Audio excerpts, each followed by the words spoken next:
नमस्कार विद्यार्थी मित्रांनो, स्पंदन अकॅडमी या शैक्षणिक चॅनलमध्ये आपल्या सगळ्यांचं मनःपूर्वक स्वागत. विद्यार्थी मित्रांनो, आज आपण इयत्ता 8वीच्या मराठीच्या पाठ्यपुस्तकातील इंग्रजी माध्यमाच्या पाठ्यपुस्तकातील गिर्यारोहणाचा अनुभव हा जो गद्य पाठ आहे, तो पाठ समजावून घेणार आहोत. चला, आधी प्रस्तावनेमध्ये त्यांनी काय दिलंय ते आपण समजून घेऊया. गिर्यारोहणाचा अनुभव. ह्याचे लेखक आहेत रमेश महाले आणि त्यांचा जन्म आहे 1944. मुळात गिर्यारोहण या शब्दाचा अर्थ काय? गिर्यारोहण म्हणजे पर्वत चढण्याचा अनुभव. आता या लेखकांची काय माहिती दिली बघूया. हे एक प्रसिद्ध लेखक आहेत. मुलांसाठी बालकथा व विज्ञान विषय यावर आधारित त्यांची 109 पुस्तकं प्रकाशित झालेली आहेत. 109 पुस्तकांचं प्रकाशन झालेलं आहे. जळगाव व नाशिक आकाशवाणीवरील विविध व्याख्यानांमध्ये त्यांनी सहभाग घेतलेला आहे. त्याच्यानंतरची त्यांची माहिती त्यांनी दिली आहे. त्यांच्या पक्ष्यांची दुनिया या पुस्तकास मराठी विज्ञान परिषदेचा तसेच साहित्य परिषदेचा पुरस्कार सुद्धा मिळालेला आहे. सन 2008 साली विज्ञान, त्याच्यानंतर 2011 साली अंतराळातील स्टेशन आणि 2013-14 साली चला अंतराळात या पुस्तकांना राज्य शासनाचा उत्कृष्ट वाङ्मय निर्मिती पुरस्कार मिळाला आहे. आता ह्या पाठामध्ये त्यांनी काय दिलंय बघा. या पाठामध्ये त्यांनी दिलेलं आहे की गंगोत्री येथे, हिमाचल प्रदेशात गंगोत्री येथे गिर्यारोहणासाठी गेलेले जे विद्यार्थी आहेत, तेथे उद्भवलेल्या ढगफुटीच्या आणि भूस्खलनाच्या, भूस्खलन म्हणजे जमिनीचं खचणं, भूस्खलनाच्या आपत्तीत म्हणजे संकटात यात्रेकरू म्हणजे प्रवासी, यात्रेकरूंना मदत करून माणुसकीचे दर्शन कसं घडवतात. माणुसकी म्हणजे एखादा माणूस किंवा एखादी व्यक्ती संकटात असेल तर त्याला मदत करणं, त्याला म्हणायचं माणुसकी. माणुसकीचं दर्शन कसं घडवतात याचा वस्तुपाठ या पाठात पाहायला मिळतो. वस्तुपाठ पाहायला मिळतो म्हणजे काय, की एक आदर्श, ज्याला आपण वागणूक म्हणतो, तशी वागणूक आपल्याला या पाठामध्ये पाहायला मिळते. प्रस्तुत पाठ जो आहे तो किशोर दिवाळी अंक 2014 यामधून घेतलेला आहे. लक्षात आलंय की या पाठामध्ये जे लेखक आहेत राजेश महाले, त्यांनी गिर्यारोहणाचा अनुभव या पाठाअंतर्गत गंगोत्री या ठिकाणी गिर्यारोहणासाठी जे गेलेले विद्यार्थी आहेत, त्यांनी माणुसकीचं दर्शन कसं घडवलं, यात्रेकरूंना कशी मदत केली, ते आपल्याला समजावून दिलेलं आहे. चला, आता आपण प्रत्यक्ष पाठाला सुरुवात करूया. बघा काय म्हटलंय सुरुवातीला. शाळेला सुट्टी लागणार होती. ईशान विचार करत होता की ही सुट्टी कशी घालवायची. व्हिडिओ गेम खेळून त्याला कंटाळा आला होता. मित्रांबरोबर रोज क्रिकेट, फुटबॉल आणि बॅडमिंटनही खेळता येऊ शकणार होते. शिवाय त्याच रोमांचक कथा वाचण्यात त्याला विशेष गोडी नव्हती. आता काय झालेलं आहे, तो जो ईशांत आहे त्याला सुट्टी लागणार होती शाळेला आणि ही सुट्टी घालवायची कशी, असा तो विचार करत होता. आणि मनात त्याच्या विचार येत होते की व्हिडिओ गेम खेळून तर आपल्याला कंटाळा आलाय. आपण मित्रांबरोबर रोज काय खेळू शकतो, की बाबा क्रिकेट खेळू शकतो, फुटबॉल खेळू शकतो, बॅडमिंटन खेळू शकतो आणि रोमांचक कथा, शिवाय त्याच रोमांचक कथा, ज्याला आपण इंटरेस्टिंग स्टोरी म्हणतो, त्या सुद्धा वाचण्यात आता त्याला विशेष इंटरेस्ट नव्हता, विशेष गोडी नव्हती. ईशान विचार करू लागला, यावेळी सुट्टीमध्ये काहीतरी नवीन करावे. काहीतरी असे केले पाहिजे, की सर्व कंटाळा नाहीसा होईल. परंतु बराच विचार करूनही त्याला सुट्टी घालवण्याचा योग्य उपाय, योग्य पर्याय सापडत नव्हता. तेवढ्यात त्याला दिलासा देणारी घटना घडली. त्याला उत्तर काशीच्या गिर्यारोहण संस्थेकडून आपल्या कॉम्प्युटरवर एक ईमेल प्राप्त झाला. तोच ईशानच्या मित्रांनाही पाठवण्यात आला होता. गिर्यारोहण संस्थेने त्यांना आपल्या एका मोहिमेमध्ये सहभागी होण्याचे निमंत्रण पाठवले होते. आता बघा, तो ईशान विचार करायला लागला, की या सुट्टीमध्ये त्याला काहीतरी नवीन करायचं होतं. काय करायचं होतं? असं करायचं होतं, की ज्यामुळे त्याचा सगळा कंटाळा नाहीसा होईल. म्हणजे त्याला असं काहीतरी काम करायचं होतं, की जेणेकरून ते केल्यानंतर आपल्याला मेंटली आणि फिजिकली खूप छान वाटेल, फ्रेश वाटेल आणि परत आपण आपल्या रुटीनला छानपैकी लागू शकू. आणि म्हणून त्याच्या डोक्यात होतं, की सगळा कंटाळा नाहीसा होईल असं काहीतरी केलं पाहिजे. पण त्याने बराच विचार केला, तरीसुद्धा त्याला योग्य पर्याय सापडत नव्हता, की आपल्याला नक्की काय करायचंय. पण तेवढ्यात त्याला दिलासा देणारी घटना एक अशी घडली, दिलासा देणारी म्हणजे त्याला निवांतपणा मिळाला. दिलासा देणारी याचा अर्थ काय, की त्याला एक त्याच्या अनुषंगाने योग्य अशी घटना घडली, की जी त्याला दिलासा देऊन गेली, समाधान देऊन गेली. ती काय होती? उत्तर काशीच्या गिर्यारोहण संस्थेकडून त्याला एक ईमेल आला होता आणि तसाच ईमेल त्याच्या मित्रांना सुद्धा पाठवण्यात आला होता. काय होतं त्या ईमेलमध्ये? त्या गिर्यारोहण संस्थेने त्यांना एका मोहिमेमध्ये सहभागी होण्याचं निमंत्रण पाठवलं होतं. मोहीम म्हणजे काय? सफर. एका सफरीला येण्याचं निमंत्रण पाठवलेलं होतं. आता पुढे बघूया काय होतंय. वास्तविक ईशांतला गिर्यारोहणाचा विशेष छंद होता. वास्तविक म्हणजे काय? खरे पाहता. त्याला गिर्यारोहणाचा खूप छंद होता. गिर्यारोहण आता त्याचा छंद राहिला नव्हता, तर त्याचे त्याला वेड लागले होते. त्याने आपल्या शहरातील एका प्रसिद्ध गिर्यारोहण संस्थेत आधीच प्रवेश घेतला होता आणि उत्कृष्ट प्रशिक्षणातून त्याला गिर्यारोहणातील बऱ्याच बारीक-सारीक गोष्टी समजल्या होत्या. त्याचे अनेक मित्रही याच संस्थेत गिर्यारोहण शिकत होते आणि त्यांनी ईशानबरोबर पहाडावर अनेक प्रशिक्षण कार्यक्रमामध्ये भाग घेतला होता.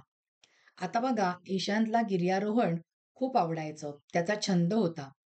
पण तो आता केवळ छंद राहिला नव्हता, तर त्याचं त्याला वेड लागलं होतं. त्याची ती एक पॅशन झाली होती आपल्या भाषेमध्ये सांगायचं तर. आणि आपल्या शहरातील एका प्रसिद्ध गिर्यारोहण संस्थेमध्ये त्यांनी आधीच प्रवेश घेतलेला, ॲडमिशन घेतलेली आणि उत्कृष्ट प्रशिक्षणामधनं, ट्रेनिंगमधनं त्याला काय कळलं होतं, गिर्यारोहण काळामध्ये काय-काय बारीक-सारीक गोष्टी माहिती पाहिजेत, त्या सगळ्या गोष्टी त्याला समजल्या होत्या.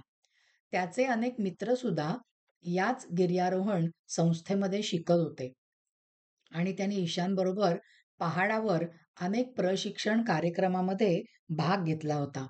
पहाड म्हणजे काय? त्याला तुम्ही डोंगर म्हणू शकता, पर्वत म्हणू शकता. आता पुढे काय होतंय बघा. गिर्यारोहणाचा अनुभव खरोखर रोमांचक होता. रोमांचक म्हणजे अंगावर काटे आणणारा होता. रोमांचक या शब्दाचा अर्थ अंगावर काटे आणणारा होता. आकाशाला बघा, आकाशाला स्पर्श करणारे उंच पहाड, विशालकाय खडक, विशालकाय म्हणजे खूप प्रचंड आकाराचे खडक, हिरव्यागार घाटी, घाटी म्हणजे काय?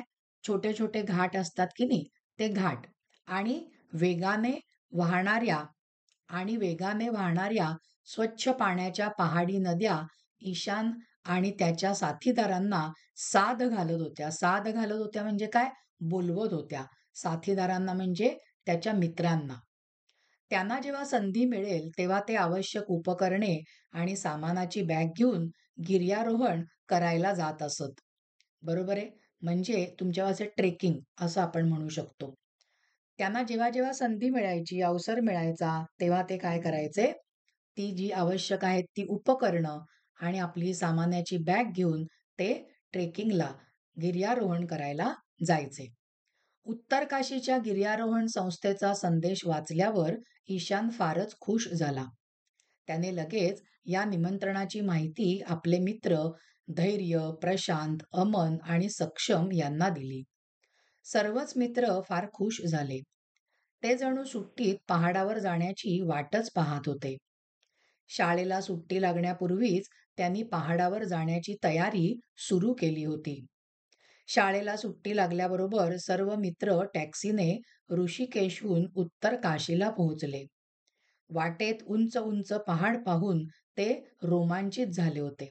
आता बघा, आता या उत्तर काशीच्या गिर्यारोहण संस्थेचा तो संदेश मेल वाचल्यानंतर ईशांतला खूपच आनंद झाला. तो खूपच खुश झाला. त्याने लगेच या निमंत्रणाची माहिती आपले जे मित्र आहेत, कोण कोण, धैर्य आहे, प्रशांत आहे, अमन आहे आणि सक्षम, ह्या आपल्या मित्रांना त्यांनी दिली. त्याच्यामुळे सगळे मित्र खूपच काय झाले, खुश झाले, की चला आता आपल्याला पहाडावरती जाण्याची संधी मिळणार. आणि म्हणून शाळेला सुट्टी लागण्यापूर्वीच त्यांनी पहाडावर ट्रेकिंगला जाण्याची तयारी सुरू सुद्धा केली होती विद्यार्थी मित्रांनो. आणि जशी शाळेला सुट्टी लागली ना, तसे हे सर्व मित्र टॅक्सीने ऋषिकेशहून कुठे पोहोचले? उत्तर काशीला पोहोचले. वाटेत उंच उंच पहाड म्हणजे उंच उंच डोंगर पाहून, पर्वत पाहून ते रोमांचित झाले होते. म्हणजे अगदी त्यांना खूप आनंद झाला होता किंवा त्यांच्या अंगावर अगदी आता काटा आला होता. म्हणजे जी गोष्ट मनात होती ती आता करायला मिळते आहे म्हणून आनंदाने ते शहारलेले होते. तुमच्या लक्षात येतंय? आता पुढे काय होतंय आपण बघूया. गिर्यारोहण संस्थेच्या आपल्या साथीदारांना भेटल्यावर ईशान आणि त्याचे मित्र खूप उत्साहित झाले होते. सर्व मित्रांनी मिळून माउंटेनिअरिंगच्या साहाय्याने उत्तर काशीहून गंगोत्रीला जाण्याचा निश्चय केला. आता ईशान आणि त्याचे सगळे जे मित्र आहेत, त्या मित्रांना त्या गिर्यारोहण संस्थेच्या आपले जे इतर साथीदार आहेत, मित्र आहेत, ते तिथे भेटल्यानंतर त्यांना खूप आनंद झाला. आणि त्यांनी माउंटेनिंगच्या साहाय्याने म्हणजे पर्वत चढण्याच्या साहाय्याने उत्तर काशीहून गंगोत्रीला जाण्याचा निश्चय केला. म्हणजे ट्रेकिंगच्या माध्यमातनं. लक्षात येतंय? आता पुढे काय होतंय बघूया. पुढे काय झालंय बघा. गिर्यारोहण सुरू झाले. उंच पहाडावर गिर्यारोहण करणे काही सोपे काम नव्हते. अनेक तासांच्या कठीण आणि थकवणाऱ्या चढाईनंतर शेवटी ते गंगोत्रीला पोहोचले. म्हणजे गिर्यारोहण करणं हे वाटतं तितकं सोपं काम नाहीये बरं का विद्यार्थी मित्रांनो. पण ह्यांनी त्याचं प्रॉपर ट्रेनिंग घेतलं होतं की नाही आणि म्हणून अनेक तासांच्या कठीण आणि थकवणाऱ्या चढाईनंतर म्हणजे ते चढत होते ना, चढल्यानंतर ते शेवटी कुठे पोहोचले? गंगोत्रीला पोहोचले. ईशान आणि त्याचे साथीदार गंगोत्रीला पोहोचल्यामुळे फार उत्साहित झाले होते. आणि ते आपला सर्व थकवा विसरून गेले होते. परंतु गंगोत्रीला पोहोचल्यानंतर त्यांनी जे पाहिले ते काळजाला घर पाडणारे दृश्य होते. काळजाला घर पाडणारं दृश्य म्हणजेच काय? अतिशय ज्याला आपण म्हणतो भीतीदायक दृश्य, अतिशय दुःखदायक दृश्य त्यांना दिसलेलं आहे. काय दिसलं त्यांना? पहाडामधून आलेले ढग अकस्मात फुटले आणि गंगोत्रीवर भीषण हाहाकार माजला होता. भीषण हाहाकार माजलेला आहे म्हणजेच काय? प्रचंड प्रमाणामध्ये दुर्घटना घडल्यामुळे सगळीकडे गोंधळ माजलेला होता. त्याला म्हणायचं हाहाकार माजणे. पाण्याच्या धोक्याच्या प्रवाहामुळे मंदिर परिसरच नव्हे तर दुकाने, हॉटेल्स आणि धर्मशाळा उद्ध्वस्त करून टाकल्या होत्या.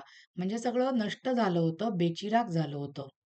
बरीच घरे आणि गेस्ट हाऊस नदीच्या वेगवान प्रवाहाबरोबर वाहून गेले होते. कारण ढगच फुटला. ढग फुटी झाल्यानंतर इतकं प्रचंड पाणी पावसाच्या रूपामध्ये पडायला लागतं, की त्याला थांबवणं हे मानवी हातांना शक्य नाही होत विद्यार्थी मित्रांनो. आणि त्यामुळे तिकडच्या ज्या नद्या आहेत त्याही भरभरून त्याच्यामुळे काय व्हायला लागल्या? वाहायला लागल्या. त्याच्यामुळे नदीचा जो वेगवान प्रवाह आहे त्याच्यामुळे अनेक जण वाहून गेले. या भीषण तांडवामध्ये अनेक लोक मृत्युमुखी पडले. भीषण तांडव म्हणजे जे भयंकर निसर्गाने जे रूप दाखवलेलं होतं, ते रूप बघितल्यानंतर म्हणजे भयंकर थैथयाट एखादा भयंकर प्रसंग, भीषण तांडव. तांडव या शब्दाचा शब्दशः अर्थ आहे थैथयाट करणे. भीषण तांडव म्हणजे भयानक थैथयाट. म्हणजेच काय? अगदी घाबरवून टाकणारा प्रसंग निर्माण झालेला होता आणि बरेच लोक मृत्युमुखी पडले होते, म्हणजेच मरण पावले होते. कारण नदीने रौद्र रूप धारण केलं होतं. आता रौद्र रूप धारण केलं होतं म्हणजेच काय? भयानक परिस्थिती निर्माण झालेली होती. नदी प्रचंड प्रमाणावरती व्हायला लागलेली होती. या तांडवात आपल्या आप्तेष्टांना गमावल्यामुळे लोक स्फुंदून स्फुंदून रडत होते. आप्तेष्ट म्हणजे कोण? आपले नातेवाईक, रिलेटिव्ह. साहजिकच आहे. या तांडवामध्ये, या निसर्गाच्या रौद्र रूपामध्ये आपले नातेवाईक मरण पावले आहेत हे कळल्यानंतर लोकांना स्फुंदून स्फुंदून रडायला येत होतं. आता स्फुंदून स्फुंदून रडणं याचा अर्थ काय? ओक्साबोक्शी रडणं किंवा हुंदके देऊन रडणं. भूस्खलन झाल्यामुळे ठिकठिकाणी अनेक तीर्थयात्री अडकले होते. तीर्थयात्री म्हणजे प्रवासी. भूस्खलन म्हणजे सुरुवातीला सांगितलं, जमिनीचं स्खलन होणं, जमीन खचणं. ते बिचारे चारधाम यात्रा करायला निघाले होते, परंतु येथे त्यांना सर्वस्व गमवावे लागले होते. ते प्रवासी निघाले होते तीर्थयात्रा करायला, परंतु निसर्गाच्या या भीषण रूपामुळे त्यांना स्वतःचं सर्वस्व गमवावं लागलं होतं. सर्वस्व म्हणजे काय? त्यांची जी नातेवाईक मंडळी आहेत, ती नातेवाईक मंडळी काय झालेली होती? मरण पावलेली होती. त्याच्यामुळे असं म्हटलंय की त्यांना स्वतःचं सर्वस्व गमवावं लागलेलं आहे. ईशान आणि त्याच्या साथीदारांनी पहाडावर हे सर्व पाहिले, तेव्हा त्यांच्या अंगावर काटे आले. त्यांच्या अंगावर काटे आले म्हणजेच काय? त्यांना सुद्धा खूप भीती वाटली किंवा त्यांना सुद्धा खूप घाबरायला झालं. आणि गिर्यारोहणाचा सर्व उत्साहच नाहीसा झाला. म्हणजे ते ज्या एक्साइटमेंटनी ते ट्रेकिंग त्यांनी केलेलं आणि ते वरती त्या पहाडावरती चढलेले होते, ते चढल्यानंतर त्यांना असं खूप काही छान वाटलं होतं. दमले होते ते, पण त्यांना अगदी असं वाटलं होतं, की चला, अनेक तासांच्या प्रयत्नानंतर आपण शेवटी गंगोत्रीला पोहोचलो. पण नंतर त्यांनी जे दृश्य पाहिलं, ते दृश्य मात्र त्यांचा संपूर्ण उत्साह नाहीसा करणारं ठरलेलं आहे. ईशान आणि त्याचे साथीदार ही परिस्थिती मूकपणे पाहू शकत नव्हते. मूकपणे याचा अर्थ काय? गप्प राहून. म्हणजे त्यांना कळत होतं, की आता आपण काहीतरी आपल्या परीने मदत करण्याची गरज आहे. अचानक तेथे भुकेने व्याकुळ झालेल्या एका मुलाने आपल्या वडिलांकडे बिस्किटाची मागणी केलेली ईशानने पाहिले. वडिलांनी जेव्हा दुकानदाराला बिस्किट पुड्याची किंमत विचारली, तेव्हा तो म्हणाला, "बिस्किटांचा एक पुडा ₹100 मिळेल आणि पाण्याची बाटली ₹200 मिळेल." दुसरा एक हॉटेल मालक जेवणाच्या थाळीची किंमत ₹2000 वसूल करत होता. दुकानदारांची ही मनमानी पाहून ईशान आणि त्याचे साथीदार हैराण झाले होते. ते विरोध करत दुकानदाराला म्हणाले, "काका, ही तर सरळ लूटमार आहे. ₹5 मिळणाऱ्या बिस्किट पुड्याची किंमत ₹100 आणि ₹15 पाण्याच्या बाटलीची किंमत ₹200 कशी काय असू शकते?" काय घडलंय बघा आता. आणि हे सगळं रौद्र रूप निसर्गाचं बघत असताना ईशांत आणि त्याच्या मित्रांना काय दिसलं, की भुकेने एक मुलगा व्याकुळ झालाय, म्हणजे त्याला खूप भूक लागली आहे आणि म्हणून तो आपल्या वडिलांकडे बिस्किटाची मागणी करतोय. आणि वडिलांनी जेव्हा दुकानदाराला त्या बिस्किट पुड्याची किंमत विचारली, तेव्हा तो काय म्हणतो, की बिस्किटांचा एक पुडा तुम्हाला किती रुपयांना मिळणार आहे? ₹100 मिळेल आणि पाण्याची बाटली जी आहे, त्या एका बाटलीची किंमत किती सांगितली त्यांनी? ₹200. दुसरा एक हॉटेलचा मालक काय सांगत होता जेवणाचे दर? जेवणाच्या एका थाळीची किंमत तो ₹2000 लावत होता बघा. म्हणजे केवढं महाग सगळं विकत होता. वसूल करत होता म्हणजेच काय? त्यांच्याकडनं ₹2000 घेत होता. दुकानदारांची ही मनमानी, मनमानी म्हणजे स्वतःच्या मनाला येईल तशी, वाटेल तशी किंमत सांगणं किंवा जबरदस्ती करणं, हे पाहून त्याचे साथीदार ईशांत आणि ईशानचे साथीदार हैराण झाले होते, म्हणजे त्रासले होते. त्यांना कळत नव्हतं की एवढं महाग का बरं वसूल केलं जात आहे. ते त्रासून गेले. त्यांनी विरोध केला दुकानदाराला आणि ते म्हणाले, "काका, ही सरळ-सरळ काय आहे? लूटमार आहे." लूटमार आहे म्हणजेच काय? की तुम्ही सरळ-सरळ या सगळ्या प्रवाशांना लुटत आहात. ₹5 जो बिस्किटचा पुडा मिळतो, त्याची किंमत तुम्ही किती लावता आहात? ₹100 आणि ₹15 जी पाण्याची बाटली आहे, त्याची किंमत तुम्ही ₹200 लावताय, असं कसं असू शकतं? पण त्यांनी उत्तर काय दिलं त्या हॉटेल मालकांनी? "मुलांनो, तुम्ही आपले काम करा. येथे पहाडावर याच वस्तू याच भावाने मिळतात. ज्याला गरज वाटेल तो खरेदी करेल." बघा किती उर्मटपणे, उद्धटपणे दुकानदार त्यांना रागाने म्हणाला. ईशान आणि त्याचे साथीदार गप्प बसले. त्यांनी अडचणीत सापडलेल्या यात्रेकरूंना मदत केली. जखमी यात्रेकरूंवर प्रथमोपचार केले. त्यांची मलमपट्टी केली आणि औषधे दिली. हरवलेल्या यात्रेकरूंचा शोध घेण्यासाठी त्यांनी मदत केली आणि भुकेल्या मुलांना आपल्याबरोबर आणलेली फळे, बिस्किटे आणि पाण्याच्या बाटल्या दिल्या. आता हॉटेल मालकांनी उद्धटपणे उत्तर दिल्यानंतर इशांत आणि त्याचे साथीदार मित्र गप्प बसले, की कुठे यांच्या नादी लागा. मग त्यांनी काय केलं, जी प्रवासी मंडळी अडचणीत सापडलेली होती, त्या यात्रेकरूंना त्यांनी मदत करायला सुरुवात केली. जे जखमी यात्रेकरू होते, त्यांच्यावरती त्यांनी प्रथमोपचार करायला सुरुवात केली. फर्स्ट एड त्यांना करायला सुरुवात केली. त्यांची मलमपट्टी केली, त्यांना औषधं दिली आणि हरवलेल्या यात्रेकरूंचा शोध घेण्यासाठी मदत सुद्धा केली. म्हणजे कोण कुठे अडकलं गेलंय कळणार नाहीये. मग त्याचा शोध त्यांनी केला आणि अशा यात्रेकरूंचा शोध घेऊन त्यांनी मदत केली.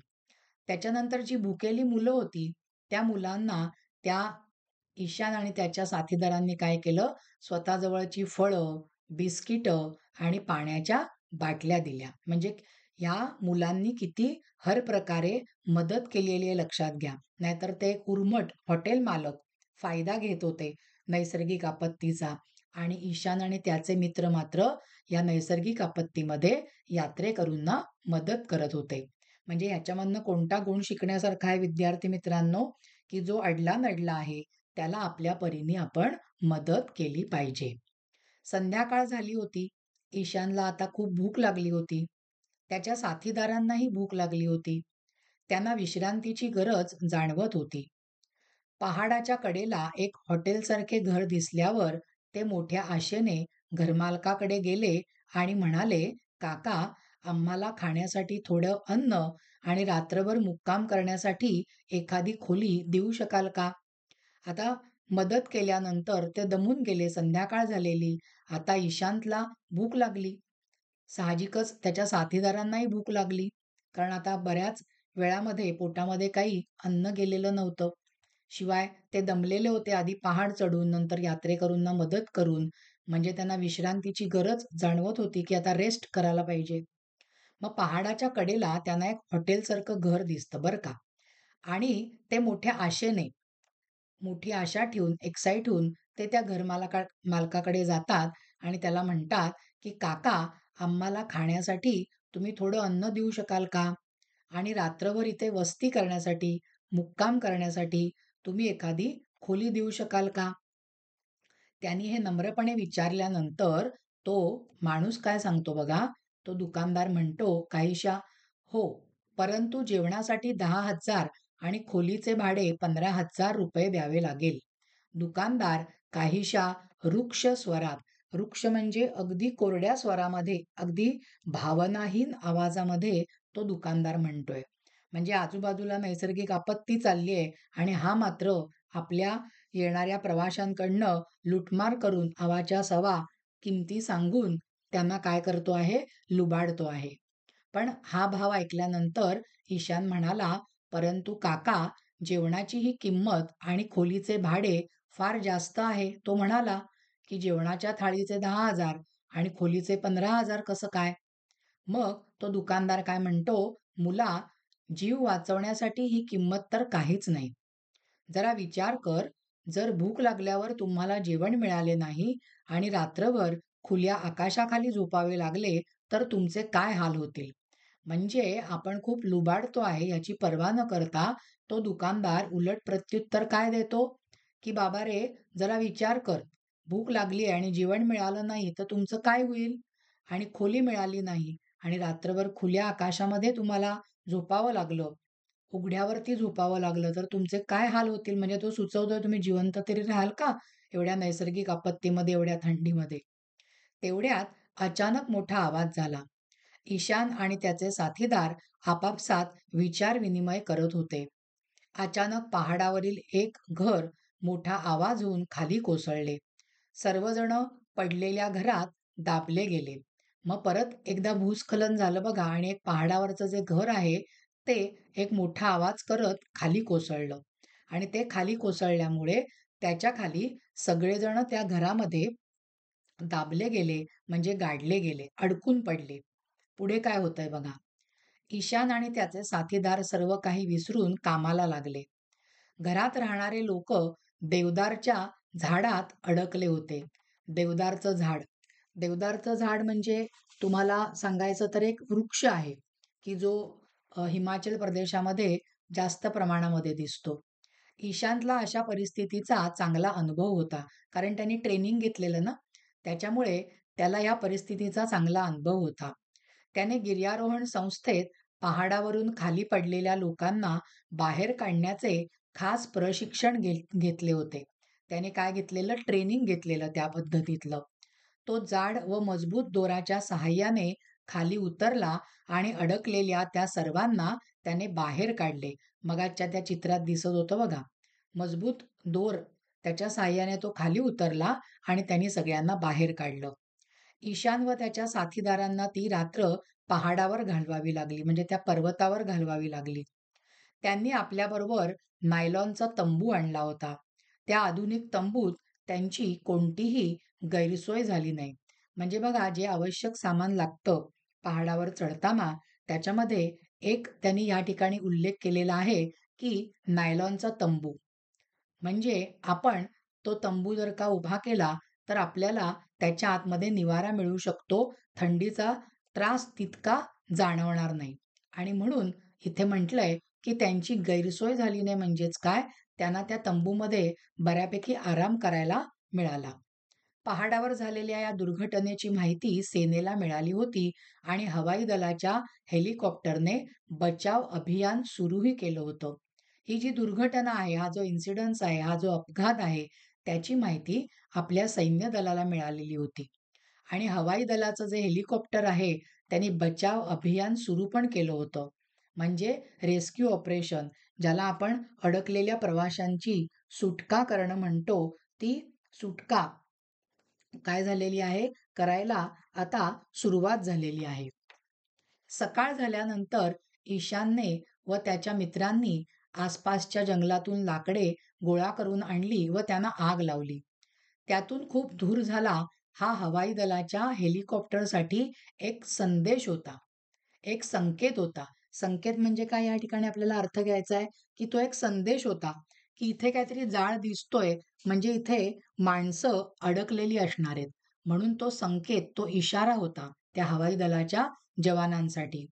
योगायोगाने एक हेलिकॉप्टर धूर पाहून खाली आले व पहाडाच्या वर घिरट्या घालू लागले. घिरट्या घालू लागले म्हणजे काय? गोल-गोल फिरू लागले, की जेणेकरून खरंच त्या पहाडावरती कोणी माणसं आहेत का? याचा शोध घ्यायला लागले. हवाई दलाच्या जवानांनी पहाडावर अडकलेल्या यात्रेकरूंना, ईशान व त्याच्या साथीदारांना पाहिले. ईशान व त्याच्या साथीदारांनी यात्रेकरूंना हेलिकॉप्टरपर्यंत पोचवायला हवाई दलाच्या जवानांना मदत केली. म्हणजे तेव्हा सुद्धा चला ते हेलिकॉप्टर आलंय आणि आपणच आधी जाऊन बसू, असं ईशांत आणि त्याच्या मित्रांनी केलं नाही, तर त्या जवानांना मदत केली, की आधी त्या यात्रेकरूंना हेलिकॉप्टरमध्ये बसवलं पाहिजे. हवाई दलाच्या हेलिकॉप्टरने सर्वांना सुरक्षित ठिकाणी पोहोचवले होते. हवाई दलाच्या अधिकाऱ्यांना जेव्हा ईशान व त्याच्या साथीदारांचे बहादुरीचे कार्य समजले, तेव्हा त्यांनी सर्वांची प्रशंसा केली. प्रशंसा केली म्हणजेच काय? सगळ्यांचं कौतुक केलं. एवढंच नव्हे, तर त्यांनी या मुलांना वीर पदक मिळावे म्हणून राष्ट्रपतींकडे शिफारस केली. म्हणजे बघा त्यांचं हे शौर्य, त्यांचं हे साहस, त्यांचा हा मदतीचा जो स्वभाव आहे प्रसंगवधान राखून, त्याच्यामुळे त्यांना वीर पदक मिळावं अशी शिफारस केलेली आहे. वीर पदक म्हणजे काय? जी व्यक्ती किंवा ज्या व्यक्ती माणसांचा जीव वाचवण्याचं, एखाद्या संकटात सापडलेल्या माणसांना वाचवण्याचं जे कार्य करतात आणि त्याच्याबद्दल त्यांना जो पुरस्कार, शौर्य पुरस्कार दिला जातो, त्याला म्हणायचं वीर पदक. आणि त्याची त्यांनी काय केली? शिफारस केली, तारीफ केली आणि त्यांनी सांगितलं, की ह्यांना असं वीर पदक मिळावं. तिकडे ईशान आणि त्याचे साथीदार पहाडावर झालेल्या दुर्घटनेनंतर सुरक्षित घरी पोहोचले. तेव्हा ते फार खुश झाले होते. गिर्यारोहणाचा हा अनुभव त्यांच्यासाठी कायम स्मरणात राहणारा होता. म्हणजेच त्यांना तो कायम आठवणीत त्यांच्या राहणार होता. म्हणजे बघा, ह्या मुलांनी सुट्टीमध्ये काय करायचं ठरवलं, तर ट्रेकिंगला जायचं ठरवलं. पहाडावर ते गेले. खूप तासांच्या प्रयत्नानंतर गंगोत्रीवर ते पोहोचले.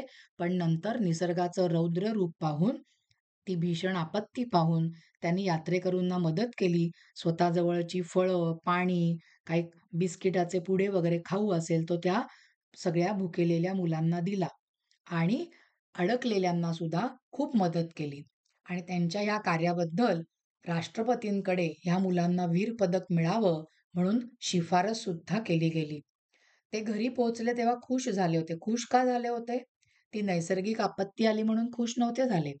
तर अशा आपत्तीमध्ये आपण आपल्या परीने त्या प्रवाशांना, त्या यात्रेकरूंना मदत करू शकलो.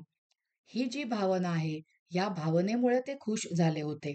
आणि म्हणून शेवटचं वाक्य म्हटलंय पाठाच्या शेवटी, की गिर्यारोहणाचा, पहाड चढण्याचा हा अनुभव त्यांच्यासाठी कायम स्मरणात राहणारा, कायम त्यांच्या आठवणीत राहणारा, त्यांच्या मेमरीमध्ये कायम राहणारा होता.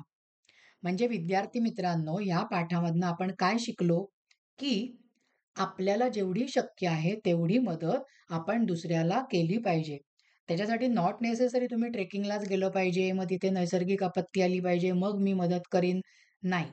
आपण आपल्या दैनंदिन जीवनामध्ये जगत असताना आजूबाजूच्या समाज जीवनाचं जर का भान ठेवलं, तर आपण आपल्या परीने समाजामध्ये राहत असताना सुद्धा खूप काही मोठं काम करू शकतो. आणि हाच संदेश आपल्याला या पाठामधनं देण्यात आलेला आहे. विद्यार्थी मित्रांनो, आजचा आपला हा जो पाठ आहे, गिर्यारोहणाचा अनुभव, हा पाठ इथेच संपलेला आहे. तुम्हाला जर का हा भाग आवडला असेल, तर ह्या भागाला लाईक करा, ह्या भागाला शेअर करा आणि स्पंदन अकॅडमी या शैक्षणिक चॅनलला जर का सबस्क्राईब केलं नसेल, तर लगेचच सबस्क्राईब करा. धन्यवाद विद्यार्थी मित्रांनो.